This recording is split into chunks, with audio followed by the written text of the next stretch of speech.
Best known for his contribution to the film and book The Secret, as a law of attraction expert and coach, today's guest has been teaching these principles through programs, podcasts, coaching, writing, and virtual reality since 1998. Welcome to the show, Bob. How are you doing? I'm doing great, Toby. It's great to be here. Thanks. Thank you so much for joining me today on this episode of Mirror Talk podcast. I really appreciate your presence here right now. And thank you so much, for, even before we start recording, the instructions and the ideas or the suggestions and the ideas that you give to me. I really appreciate them. But before we get down to business, can you share with me, your life journey so far from being a radio producer / talk show host, leading to becoming an executive coach at Boundless Living Incorporated? Yes, unlikely journey for sure. One of the reasons I got into radio in the first place was really because I didn't feel like I was necessarily a people person and I could just sort of hide and just be creative. And that's all I really wanted to do, was just sort of be a goofball on the radio. And so I did radio, as you said there, for a while, but because I was in a sort of a major market in Atlanta, Georgia, it was going to be a long time before I could do the stuff I wanted to do on the radio the way I wanted to do it. If ever. And so I kind of started to get a little bit, well, I just didn't want to do it anymore. And it just wasn't fun. So I left radio, and that led me, and that's something that I knew I wanted to do ever since I was like 12 years old. So I was sort of in this crisis of, well, now what? I mean, my whole life, it was supposed to be this. And that's what got me doing this journey of, well, what do I want to be? What do I want to do? And so I kind of dipped my toes in lots of various industries, computers and even network marketing. And I ran a web design company for a short period of time, and, just tried all sorts of things, tried to create an audio production company, and just nothing was working. And because I felt like logically something should have taken by now, that's when I started looking down more sort of metaphysical roads. Like, well, what's the invisible reason this isn't happening for me? Basically, was the question I was sort of asking. And that's what eventually led me to the whole conversation around, how we create our experience of reality, and just the whole concept that we could, and eventually the law of attraction and all that. So in all of that research, and that's another whole story that would take another hour, but the lights came on about this law of attraction thing, and what it was and what it wasn't, and how it was at work in my life. And I got very, very passionate about that, and started, implementing the things I was learning about it, and my life changed. And as it began to change, I started teaching it, because that's just kind of how I operated. That's part of my backstory that, again, we don't have time for, but I knew how to put together a course and put it out there. And so I did that. And I very quickly decided to move from sort of just being the facilitator of this information to, I really wanted to know this. I really wanted to be sort of an expert in this and make a difference in people's lives and help people like me have an aha moment like I had. Right. And so there was a very fundamental thing, and it's really the theme of our whole conversation today, is that I had to decide to be someone that I wasn't at that time. Right. I was very much a different person in terms of what I wanted and how I wanted my career to go and how I wanted to make my contribution and be creative. And even when I started teaching the law of attraction, how did I want to do that? Well, I just wanted to do this little program and share my thoughts. But then I had this sort of, no, I want to play a bigger game. And so I had to define, who is this? And so who I became at that time was a person who, this is in my own mind, I define this for myself, that who I am is a person who can effectively communicate these principles to as many willing, open minds as possible. Meaning, very specifically, I did not want to argue with people about the law of attraction. Is it, isn't it? That's like a waste of time. And that's something I've never done. And now I'm really not doing it, because I've shifted my attention away from teaching the ins and outs of the law of attraction to rewiring our brain. And that's where, a lot of this really effective transformation takes place, and the law of attraction sort of runs in the background. But to just briefly answer your question, it was my own journey that led me to the whole law of attraction conversation and transformation in general, which led to The Secret, my appearance in The Secret, which led to exposure of a lot more people. And it helped me to evolve personally and professionally as to how do I want to make a difference. And that's what's led me here today. Oh, that's beautiful. And I love the fact that you are driven by your passion for creative self-expression, and your work is heavily focused on helping people, like you said, to decide on who they want to be and how they want to express themselves. So can you explain this to me? What does creative self-expression mean? And how do you help people to decide who they want to be and how they express themselves for who they are truly? Okay, well, let me address the first one first. And if I don't get to the second one, just give me a reminder there. So Yeah. creative self-expression, I think just about anything we want to get out, that's in us is an expression of our creativity. Mhm. The number one thing we need to know is we are creative beings. We're here to create. That's why we're here. We are here to bring into form things that aren't, to create a life for ourselves and to make contribution. We're here to create. And if we don't create, we start to feel that's where depression and all of that sets in, because we don't feel any sort of purpose. There's nothing driving us. We're just doing this mundane task of life that we've been sort of wired to do. And if we're not taking time to express ourselves, whether that's through things like the arts, music and drama and theater and that type of thing, or just even through a business or how you parent or anything, but the essence of your creativity must come through. And if it can't, for whatever reason, that's when things get bad. We just resign ourselves to a life of mediocrity and so on. So and that's what was killing. That's what's always stifled me. That's what's always pushed me into the next level of transformation, is when I feel like something is suppressing my ability to express myself creatively in any of a number of ways. I mean, I have a lot that I do creatively. I've got, my work here in this space, which is a creative endeavor. I love music. I play the ukulele. I love to live stream. It's just goofy stuff. I'm into all sorts of artificial intelligence having to do with graphics and things like that. I mean, things that have nothing to do with personal transformation necessarily or teaching it. But if I don't do those things, if I don't express those in my life, not necessarily for money, but if I don't do it, then I don't feel completely alive. And that's what I'm trying to help people to do, is to acknowledge the creativity that is in there, that is wanting to be expressed, and give them permission to do it. Give them permission to visualize themselves being that person without any restrictions. A lot of people, when it comes to their creativity, they stop themselves because they can't figure out how they're going to make money from it. Yeah. So stop thinking about that. That's not why the creativity is in you. If when you express it and just fully express it with no expectation except just to do it, that's when the magic can happen. Just about any creative person will tell you that as soon as you start doing your creative endeavor as a job, it very often it loses a lot of its fun. So you want to create on your terms and things like that, but you get to, and that's the basis of our whole conversation today, is that we can change who we're being in the world to get the results that we want, to actually create the life we want. And we don't have to get caught up in the woo-woo of it. What's the vibration or the energy? It comes from very practical action that we take in the world as a result of changing who we're being through this rewiring process. Yes. Wow, that's so beautiful. And one way you help people to do this is by, providing a very quick and, easy quiz on your website, which is meetbobdoyle.com. And it can also be accessed on an 8pt quiz.com also. Yeah, TPT. If a listener who's listening right now would like to really be able to connect with what we're talking about today and see how it can help them personally, if you go to tptquiz.com, there's a free quiz. It takes 1 minute. Toby did it.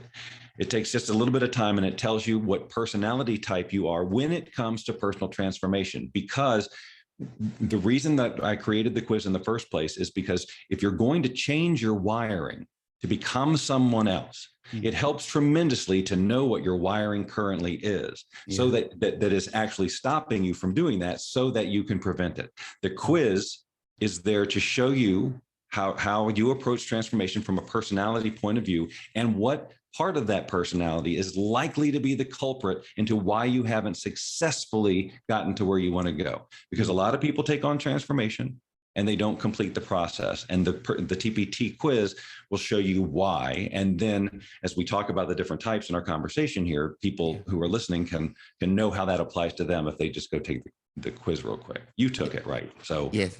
So I'll encourage everyone that's listening right now to just take a minute off, pause this podcast for a minute and log on to or click, just type tptquiz.com on your tab or your phone, wherever you're listening to this on, and take the quiz for 1 minute, and yeah, continue this podcast after 1 minute. All right. That's awesome. So when I took the quiz, for example, we had that in mutual. I got like my result as being skeptic. What does that mean? Type. Yeah. And that was my type too. So we bonded on that one. Yeah. So the skeptic type is a person who's, they want change in their life. They're not like content necessarily with where they are. In fact, they're probably not. They want something bigger for themselves, but because of an experience they might have had, or just whatever their wiring is, everything they're presented with is run through this. They're skeptical first. The question a skeptic asks is, why won't this work for me? That's the first question they ask, as opposed to the opposite of, how could this work for me? So a skeptic like myself wanted to believe all this stuff about reality creation, and we can just visualize and, but the skeptic in me, who was raised by a school teacher, and I was very analytical, and, that's just how I thought, was just not going to accept it unless I saw some science, right? That was my skeptical. But that skeptical personality type could have kept me from having any of the experiences at all that I've had. None of the secret, none of the impact, none of it at all, because I could have just kept my arms crossed and said, well, this doesn't make any sense to me. I'm a logical person. What do you mean? Energy, vibration? What are you talking about? Yeah. Right? And that could have stopped me. And that's what happens to a lot of skeptics, is because they don't want to be wrong. They don't want to be proven unintelligent or like someone took advantage of them. And all of that, all the reasoning behind being a skeptic is its own network of wiring that is all based on how you grew up and the situations you had. It's so crazy how intricate it is. Yeah. But the result of being a skeptic is, again, there's nothing wrong with being skeptical about things, because it stops you from doing really ridiculous things. But if you define yourself as a skeptic, then again, your automatic way of being is find out why something won't work for you. And if you look for that, you will find it. Yeah, that's true. And how can we get over the all those, or let's go of the disadvantages that comes with being skeptical? Well, then again, it's just about consciously changing the question to, how can this work for me? How could this work for me? Now, here's the thing about rewiring, and it's a theme. It's not easy necessarily, because your whole life you've been wired. So this question, to have a skeptic start asking the question, how could this work for me, is like crazy huge request. Yeah. Right. And the skeptic needs to understand that that's okay. And it's natural. Of course, it's going to feel uncomfortable. It goes against everything you have believed, your truth, the lens through which you see the world. But if you can learn the truth of wiring and how you really are programmed, and how there's not really truth to most of the things that you interpret, it's just your interpretation. And then if you can see that your life could be so much better, so much richer, if you could change the meaning that you make out of things that are generally disempowering and turn them into opportunities and take different action, then maybe you'll do it, with the proper support. But the beginning stages of it are difficult, because you're going against your wiring. So you have to have a very strong why as to why you're doing this. The way I say is that it's really got to be non-negotiable, because we don't like things to be difficult as humans. But it's interesting, when a thing is non-negotiable, we just do it. For example, learning to walk. How many hundreds of times did we fall learning to walk, learning to talk, learning languages, learning reading, learning everything that we've learned that we needed to learn? We did it throughout the discomfort. We didn't fail 3 times and make it and then say, oh, I guess the universe doesn't want it for us. That's the mentality that a lot of people who take on the law of attraction have. They take it to mean that, well, if it doesn't happen right away, well, I guess I'm not in the flow and the universe doesn't want it for me. No, you're not done yet. You're just not done yet. You've got a lot more to do. You've got to rewire so that you can be this person consistently, so that the universe or the people in it can respond appropriately to your new way of being, so that you can have a different experience of reality. Yes. It's the people who think that just by creating the vision board or going inside, that it's all going to change magically through the law of attraction. That's another type. That's the wizard type. So there's 4 types. And the wizard type is sort of prone to this kind of magical thinking, like they love the law of attraction and the concept of it so much. And maybe they saw The Secret and they saw this genie in a lamp, and it gathered this whole magical But that's not how it works. You know, it can occur that way for sure, because when things are in alignment, they're in alignment. And sometimes you can just do a little bit of a shift and things can seem to manifest just out of nowhere. And so it gives you that, oh, this is like magic. But there truly is a logical, practical reason for everything to show up in your life. And if you want it to be consistent, not just some, oh my God, I won the lottery today or whatever it is, then you have to be consistently different than who you're being now. And a wizard needs to understand that there's because there is such wonderful sort of magic in the universe, right? I mean, there is this, but it is really science actually. But to us, it seems all magical. So there's nothing wrong with I think, appreciating and getting into and acknowledging sort of that magical quality of the universe, but not at the expense of us taking the necessary action to be the person that will get the results that we want. The ones, yes. So you've talked about the wizard type and the skeptic type, the transformation personality types that we have. So for those who have taken a quiz on tptquiz.com and got something else apart from wizard or skeptic, what are the other personality types, and can you explain this to us? Yes. So the number one type, actually, the one that is far and away the most popular, if you will, is the seeker type. These are the people who, again, they're committed to personal development. In fact, they're so committed that they try everything that comes across their desk, right? Oh, this program looks great. Oh, it's so good. And you're telling their friends, oh, I'm doing this with so-and-so, and it's awesome. And then they see another program that promises maybe quicker results, a different level of results, or they like the guy better, or they're more famous or whatever. And so they jump. The problem with all of that is that you don't give your brain a chance to literally rewire in any specific way, because most programs are going to kind of take you back to a starting point. It's fragmented, and your brain, and that's why everything seems chaotic. When we're trying to do a zillion different things, well, we have wiring for all of it.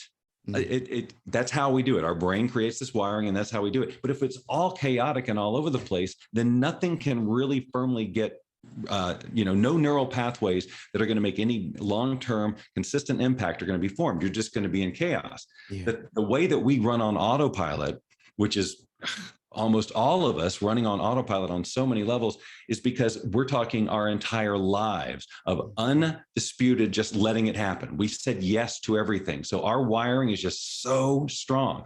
Now we're talking about consciously overriding it, which is a time-consuming process, but worth it, because we change automatically. If someone is listening to this and going, I don't know about this, just think about who you were 5 years ago.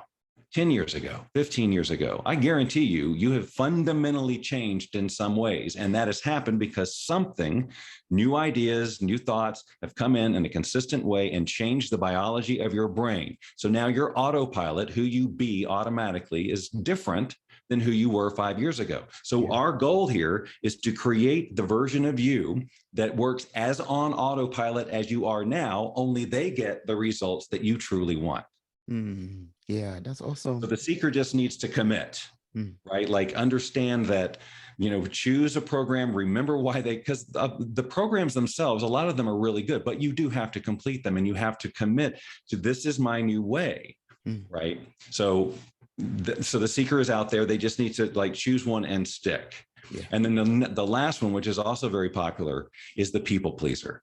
People pleaser, just like the others, they're very into their own personal transformation. They're committed to a new level of excellence. However, the first time mom says something, a friend says something, a coworker says something, or they get a different look or whatever from somebody else, or if it is suggested that they couldn't do it, or who are they to do it, then they will bow to the opinions of others. They will sacrifice their vision, their dream, so that the other people can be more comfortable. Well, I don't want to make my mom feel bad, and I hope this, and nobody wins when that happens. Mom doesn't win. She's not happy. If she was, she wouldn't be telling you how to be happy. You don't get to be happy because you don't get to go do the thing that's calling for you. So you're just going to sacrifice truly your life. So you're living not your life, but some hybrid of your life and your mom's vision for your life. And this, of course, mom is hypothetical. It could be anybody, any situation where the opinions of others stop you from moving on. You just have to remember that everything in life is the cyclical flow, and people come in and out of our lives. And we've learned, again, what we've learned about relationships is also, there's no truth to it except that we've learned it and it's wired in us. And so we have values that other countries and other civilizations and other cultures don't have. But we seem to have a culture that if like a relationship ends, it's a bad thing. Somebody was a jerk to make it happen. But sometimes it's just the natural evolution of things. We are surrounded by the people in our lives appropriately based on who we're being right now and the results that we're getting in our lives. If we're going to change who we are, if we're going to up level, then the people around us are automatically either going to up level with us or resist us.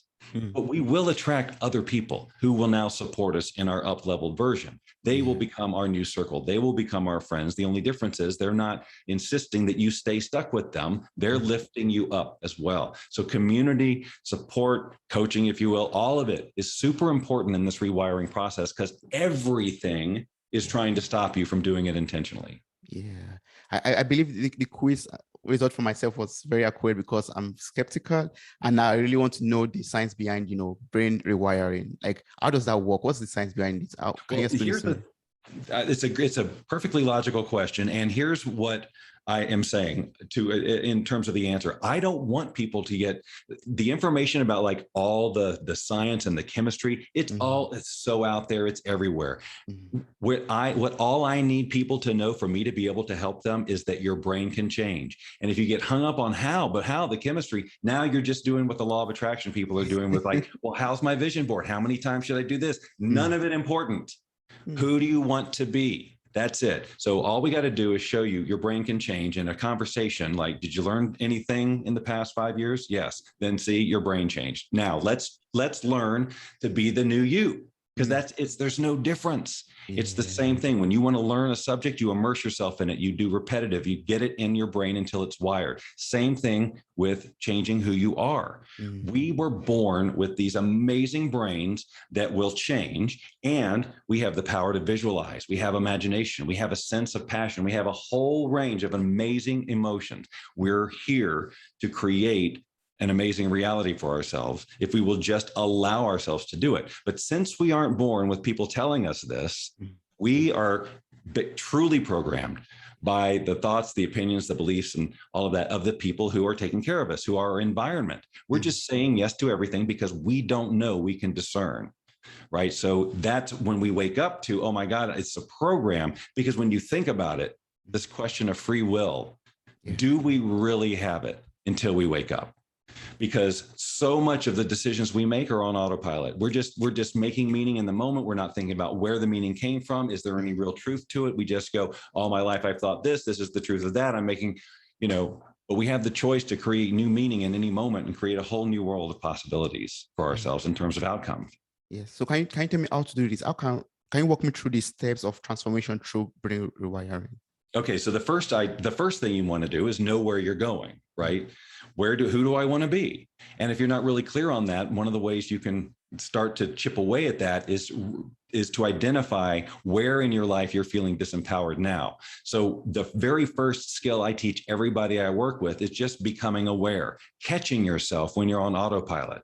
Anytime your mood shifts into a kind of place, disempowered, you're dreading something, you feel worry, you fear, that is an interpretation. That is a signal that you are making meaning out of this conversation. And what I teach people to do is to stop in that moment and sort of move into an observation mode and just look at what's happening and see the wiring, see that you are in fact in autopilot. And the mantra is, this is not the truth. This is my wiring. This reaction I'm having, this meaning I'm having. And I could choose another one. And so what I also help people to do is, number one step is to learn how to catch that. That's the first major win, because when you get into the habit of catching it, then you start to reinforce the truth that there is no truth about it, that it is just a reaction. And then little by little, the emotional response becomes less and less because you know it's an illusion. So now you're going to create a new one. And so what we do is we have people every day go through a process of once they get an idea of who they need to be, well, let me put it, we did kind of skip a step. So we're identifying who we don't want so we can chip away and see who do we want to be. We can look out in the world and who inspires us. What is it about what they do that inspires us?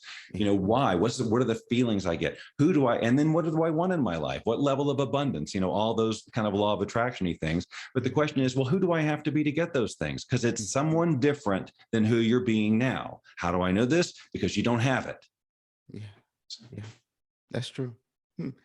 The first point you mentioned, like you said, we should ensure that we're not in autopilot, for example. We're not doing things on autopilot. And I think that means that we always have to be conscious and be intentional about being present in the moment at all times, right? Well, yes, but certainly now in the process when you're starting to learn to rewire, because becoming present becomes a lot easier when you get into the habit of it. It's like the more you do this, and I've been this rewiring conversation in my life, personally and professionally, is only a couple of years old or so. So I have only been this intentional about rewiring rather than taking more law of attraction approaches for a couple of years. But the changes and the shifts of my automatic way of being and processing information are profound. But it happened over time. And it happened by catching myself when I would go into my normal upset, where I just decided, where I had decided that the only way for me to respond was in upset or worry or what, like that was the truth. But once I had this aha, I realized, nope, I don't have to respond that way. In fact, there's lots of other ways I could respond. Let's imagine some now. So what I have everybody do at the beginning of the day is they look at their day ahead and they think if there's anything that they know about that's coming up where they might be triggered into autopilot mode. Maybe they're going to go see a relative, or maybe they've got an interview, or maybe something where they know that they tend to become a person where later they go, oh, I would have liked to have handled that differently. Well, this is your opportunity to visualize, how do you want to handle it? Who do you want to be in this thing that hasn't happened yet? And run that scenario. And here's the magic of what happens when you do that over and over. Again, this is the miracle of our brain. Even just by imagining a scenario and getting into the feeling of it and so on, we're having the impact on our brain. It doesn't know we're not really doing it. So if we want to accelerate this rewiring process, instead of like waiting for every opportunity out in the world to be that new way, we get to rehearse it. We get to run it whenever we got free time. But certainly in the morning before you start your day. And then I have people do it at the end of the day. So they go back over their day and they go, okay, well, that was a point where I could have done it a little differently. How would you have liked to have done it differently? Let's run it. And let's get that feeling of like empowerment, because your brain loves that. And then you've rehearsed it. So the next time it happens, you've at least seen in your mind's eye different ways to do it and possible outcomes that are more empowering. And this is how it happens. This is how you intentionally rewire, instead of just like let life sort of coast you through inevitable changes based on more autopilot behavior. So that's why this feels so different. And it feels sometimes like, burdensome at first, because we're asking for a dramatic change in our brain to occur. Because I love efficiency and I want dramatic. I want the people I work with to have significant transformation, not just feel a little better in their day, which is a great first start, because then they can relax and expand their vision and all that. So knocking off that stress is one of the first things that happens, because when they realize that they're in autopilot mode, that they recognize their type in action, for example, and can turn that off, even dial it down just even a little bit day by day, their life becomes less stressful overall. And that helps in a million different ways. It's better for your health and better for the way that your brain works and how you process information. It's all just directed by your thought. That's the magic of it. That's the real beauty and wizardry that we are as human beings. We really can create our experience of reality. But if we think about it in terms of like we're waving a magic wand, well, that's going to stop 75% of the people who don't believe in magic, right? But it's not magic. It's just, you're just and so law of attraction techniques like vision boards and any other program you take, they're going to work if and only if they effectively help you to rewire your brain. So it's not the magic about the approach. Does it work for you? Will you do it until your brain is rewired? Yes. From this explanation, I'm getting this, feeling and, similarity to manifesting. Like, when you wake up in the morning and you go through a scenario, like how your day is supposed to go through, how your day is supposed to go, for example, and then you process it in your brain, how you want every event of the day to occur. That sounds like manifesting. So what does rewiring have to do with manifesting actually? Your manifestations are the result of some sort of energy in motion. Mm. And so through the action you take is how you're going to manifest most things. Not through some sort of magical appearance at your front door. You will have taken action by being somebody in a powerful and consistent way so that the world really gets who you are, not who you're trying to be or not who you're pretending to be, but who you really are. And as a result of the action that you're taking, little minute things, expressions on your face, micro expressions on your face that the human eye can barely even see, but it communicates on a deep, deep level to another person. No, I'm really this. I'm not pretending. And when you're really that, then you will get the response you want and manifestation will occur. So when I talk about effortless manifestation, I'm saying like right now, everybody listening to this is effortlessly manifesting what they're doing, even if they feel like they're suffering, because it's just happening on autopilot. So what we want again is to create a new autopilot. That's it. That's what rewiring is. We're going to create a new autopilot so that instead of the chaos that may be your life right now, it runs more efficiently, better, more in alignment with who you really want to be. But it starts with you changing little by little, or as much as you can take on these new ways of being, so that not only you get it for yourself, but the world around you gets it. Hey, this person has changed. We have to respond differently. Yes. So you mean we're always manifesting on autopilot every time, no matter how no matter how our brain is wired, we're always manifesting on autopilots. Yeah, well, look, the universe is always just responding to, now, if we want to talk woo-woo for a second, I'll jump in, but it's responding to this energy all the time. And so manifestation is occurring. It's just, how is it going to manifest for us? And even more than that, what meaning do we make out of the manifestation? If a thing appears in our life, okay, great. Now, it doesn't mean anything. It's nothing until we tell ourselves what it is. Yeah. This is the greatest thing that's ever happened to me, or this is one step closer, or this isn't what I wanted it to be, or it's the wrong. Whatever we tell ourselves in that moment is the truth about that thing. Other than that, it's just a cluster of energy that is sitting there that our brain is in the process of interpreting. So we're either going to interpret it on autopilot, or we're going to be conscious. What do we want to make this mean? How is this for me?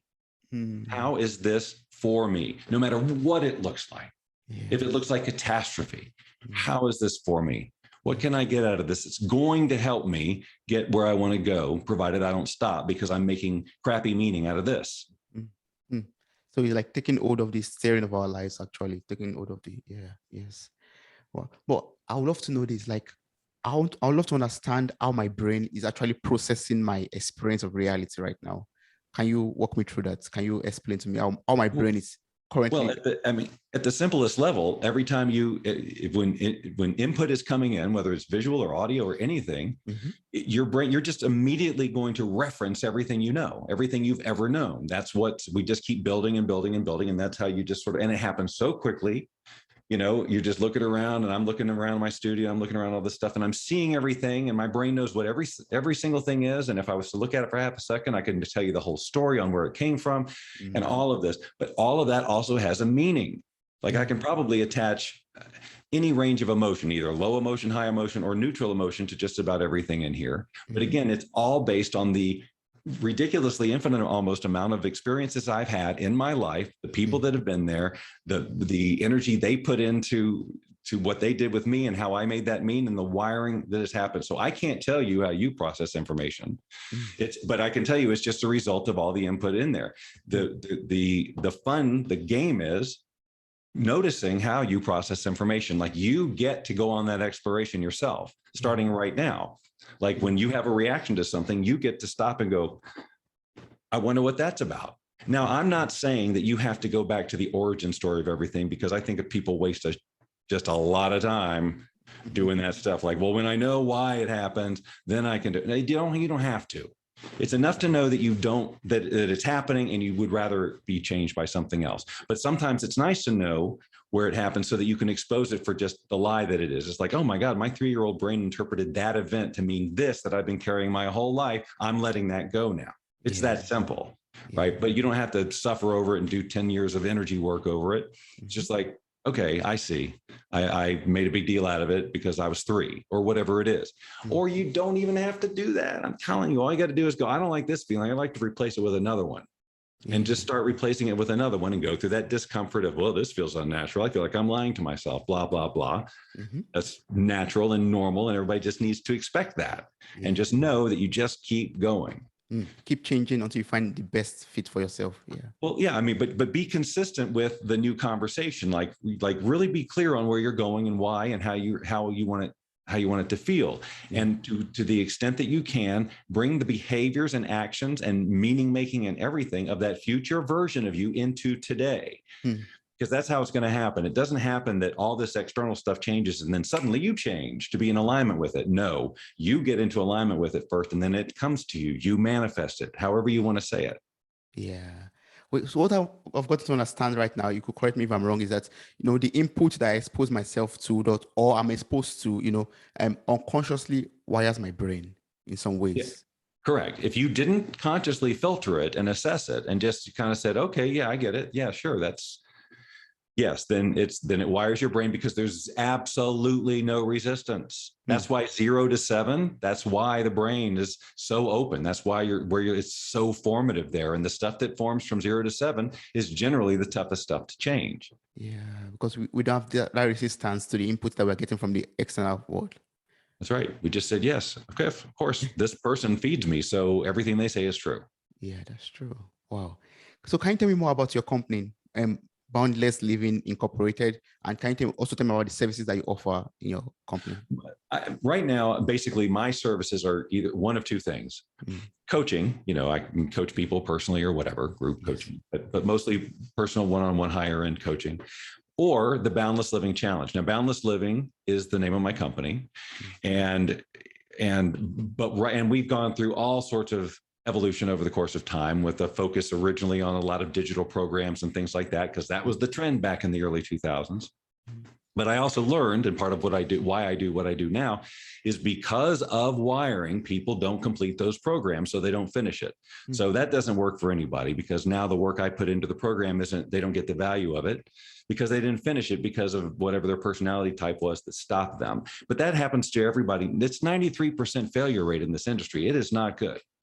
So Boundless Living Challenge is more hands-on. This is a 45-day I call it a program, but it's more of an experience. It's a journey in rewiring where everybody who's doing the challenge knows every day exactly what to do. Because a lot of people are like, well, I want to do this, but I don't know what to do. What's the action I should take? What should I do specifically?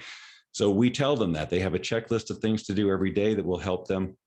Like those visualization exercises that I talked about at the beginning and the end of the day. Yes. Things like breathing exercises and learning release techniques to deal with the emotions that come up when you start this rewiring process. But of course, then there's also the coaching, because I'm in there all the time. It's daily. They get daily content from me. They get live coaching every weekend. It's all the things that I know from 20 years of doing this are actually going to help you transform. But the biggest mistake people make is that they just try to do it themselves. And it doesn't matter how smart you are. It doesn't matter how enlightened you are. It has nothing to do with that. What happens is you come up against whatever the end of your wiring is. You could be a gazillionaire, but you want to be a gazillionaire, and you're going to get to that end of the wiring. And it's the same exact problem as the person with no money trying to get $20 has. Their wiring isn't there yet. So we can support any level of growth, whatever your starting point is. It's just about getting really clear on that next vision. And of course, we support you with that because people do struggle with it. Like, well, who do I want to be and why, and like chipping away at that, because sometimes our wiring is that we don't know what we want to be. We've been telling the story so long about how we don't know what we want to do with our life, that's our wiring. And now we have to change that freaking lie we told ourselves, that I don't know what to do. So, if there's one other thing I'd really like people to do who are listening to this, is to invite them to be very aware of their self-talk. Whether it's out loud or not, because even if they can rationalize, oh, well, I didn't mean it. What I meant was this. It's in there. And if you're talking negatively about yourself, if you're saying disempowering things about yourself, if you're just stacking thing after thing on top of yourself, it's no wonder you're not where you want to be. You have to be willing to let go. The other thing is letting go of stories. You have to be willing to let go of the story you've told for decades about the truth of your hardships and why you can't have and why they did. You have to say goodbye to all of that, because the successful version of you isn't telling that story unless it's in way like early in my life, I was this, but there's no emotion to it and it's not their truth anymore. So people cling to their stories to justify where they are, but that it keeps them where they are. So that's another thing. So watch your self-talk and watch your stories. Those are my two bonus giveaways from our conversation, because both those things will help dramatically in realizing how on autopilot you are and that you can make different choices. Yeah, thank you so much for those bonuses. That's awesome. So how can people, get access to this support? How can they, take part of this challenge and this experience that you offer? If I recommend they go through the quiz, because once they go through the quiz, first of all, after they take the quiz, when they get to that page, they're going to be told about what the challenge is and how it relates to them and so on. It's also the lowest possible price when you go in after the quiz. It's like, if you do this now, it's cheaper, but that's the best way. But also, if they want to just know more about, like, well, who is this guy telling me this anyway? Like you said, meetbobdoyle.com. Yes. You can also get to the quiz from there. But that, if you want to know more about my history and the things I've done in this space and others, then, go there if that would make you feel more comfortable. But again, the quiz is really the way to, kind of assess where you are, get to know how I talk about things, and get a comfort level about whether something like the challenge would work. But one way or the other, if you're going to transform, you have to get into to an environment where every aspect of what makes you rewire is supported. And that's consistency, and that is constant reframing of limiting beliefs. It's support from other people. It's the things that the challenge provides. Yeah. In theory, anyone could do this stuff on their own if they do it every day. But it's the stuff that keeps them, that rationalizes why I'm not going to do this today or why I fell short today. Yeah. It just brings back the old wiring in full force. And in fact, it makes it worse, because now you say, oh, I tried this other thing. I took on this rewiring thing, but it didn't work either. As you stop, and now you're going to rule out rewiring, and now you're screwed, because rewiring is the only way to transform.